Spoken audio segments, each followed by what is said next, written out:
There's plenty to see and do in Amazon Games' New World as you level up your character to the max level of 60, but what about once you get there?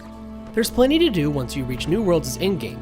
Here's what you can expect once you reach the level cap, presented by New World.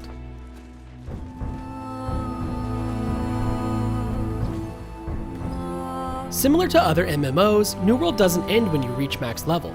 New World's endgame focuses on 4 different activities that are sure to steal your time away. There are other ways to explore the massive Isle of Aeternum, of course, but we're just going to focus on the modes that have been specifically designed for high-level players. The first endgame activities you'll likely take part in during your time with New World are expeditions. Similar to short missions like strikes and strongholds in Destiny and The Division, these instance multiplayer dungeons will pit a team of 3 to 5 players against some of the hardest PvE challenges in all of Aeternum. Some of these aren't necessarily in-game expeditions, as they feature lower level requirements and serve more as appetizers than the main course, but there are certainly some expeditions that are definitely for in-game players only. The Amrine Excavation Expedition, for example, only requires you to be level 25, but the Garden of Genesis, however, is a true in-game expedition, as you must be level 60 if you want to have any hope of surviving what awaits you inside. There are going to be 5 or 6 expeditions in total when New World launches, but Amazon Games has only detailed these 2 so far. Once you've recruited your team for the dungeon, everyone should then determine the builds they'll use. After going through one of the expeditions ourselves, we recommend taking a dedicated healer and a DPS heavy melee fighter at least. From there, you can fill the group out as you like, though we'd recommend either a fire mage or a ranged attacker too. The Sacred Ground and the Beacon skill are a great pair for healers, and the Ice Gauntlet's Ice Pylon move, which places an automatic ice turret on the ground, and the Rapier's Fleche ability, which is a powerful knockback attack, are a good 1-2 punch for whoever's on the front line. The most important thing, of course, is to keep an open line of communication. Expeditions feature tough bosses and lots of minion enemies, not to mention some light puzzles. There are checkpoints scattered throughout each dungeon too, but making your way from one to the next can be a lot harder than you might expect without a plan of attack. When you're not exploring caverns and magical gardens during an expedition, you might be looking for another activity like Outpost Rush, where 2 teams of 20 compete to capture enemy forts to earn points and simultaneously push back opposing players before time runs out. The first team to 1,000 points wins, but there's more than just other players to watch out for. Each Outpost Rush map features multiple dens filled with traps and at least one NPC boss to face off against. It's well worth the risk though, as you'll need supplies like infused ore and infused wood to win the match. Resources found in match can be used to purchase summoning tokens and the armory, which can turn the tide of an Outpost Rush match.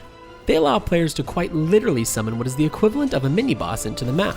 If you're going off to scavenge for supplies though, you'll have to leave your defenses open, so make sure to coordinate with your teammates.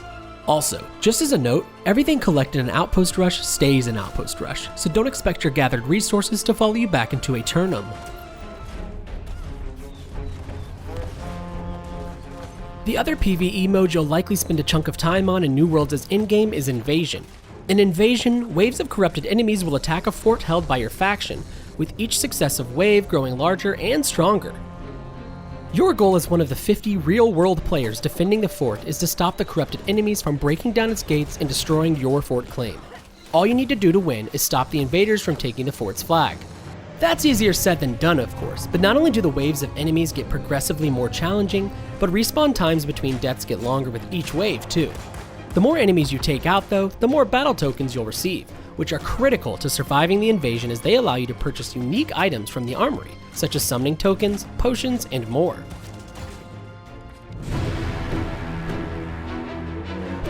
War events are similar in format to Outpost Rush, but significantly larger in scale, and the final endgame activity we'll go over. War is how control of each territory is determined in New World's various worlds, or servers. Every player in the game must select a faction to support around level 10. After doing this, basically everything you do will be in an effort to help your faction gain more control of the island, and war events are the culmination of that. Depending on how your faction, and their player-controlled companies, perform in the game world, each territory will be more or less vulnerable. Once a faction's hold on a territory weakens enough, other factions' companies can attempt to overtake it. One way for companies to weaken enemy faction territory is by completing PvP missions.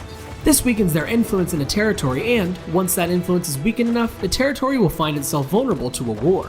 However, in order for a war to actually happen, a company must declare war in the first place, or, in other words, Wars only happen when companies want them to. In a war event, up to 100 players, 50 from each faction, face off in a 30-minute battle over a disputed territory.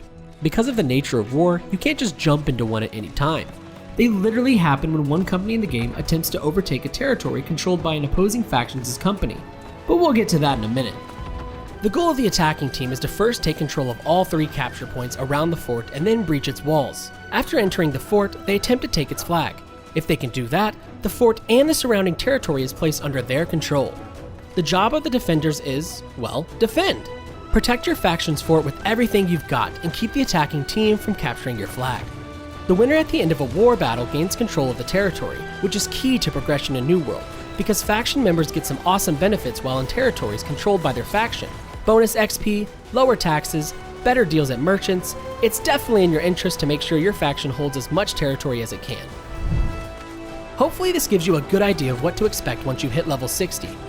Be sure to check out our full New World guide for more tips and tricks, and for all your other video game needs, you're already in the right place. IGN.